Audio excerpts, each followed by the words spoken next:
Infection par les papillomavirus humains, HPV. Les infections à HPV n'occasionnent pas de manifestations inflammatoires, leucorrhée, douleur, inflammation. Le pouvoir pathogène du virus est surtout lié à sa capacité à modifier le cycle cellulaire des épithéliums, à l'origine pour certains génotypes de prolifération bénigne, condylome 6 et 11, et pour d'autres, en particulier génotypes 16 et 18, de prolifération maligne, lésions précancéreuses, carcinomes. Épidémiologie. Infection très fréquente, 80% des femmes et probablement 90% des homosexuels. Présenteront une infection à HPV, liée à l'activité sexuelle.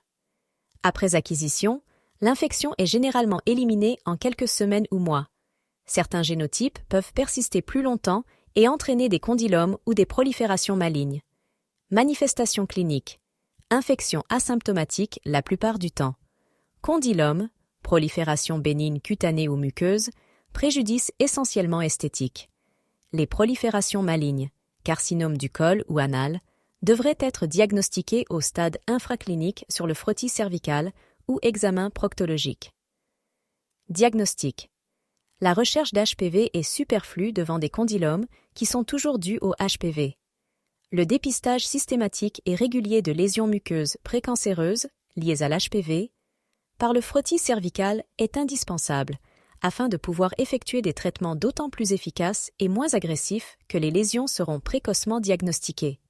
De même, le dépistage de lésions de la muqueuse anorectale doit également être régulièrement réalisé chez les homosexuels, mais aussi chez les femmes VIH positifs aux antécédents de dysplasie cervicale. Traitement. Le traitement des condylomes repose, selon leur taille et leur localisation, sur l'utilisation du laser, de traitements locaux, en particulier l'imikimode, ou la chirurgie.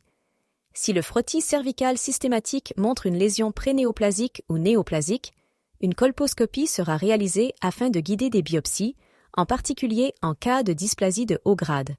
Un traitement adapté, laser ou conisation, sera réalisé selon les résultats de la biopsie. Prévention. 2 vaccins existent.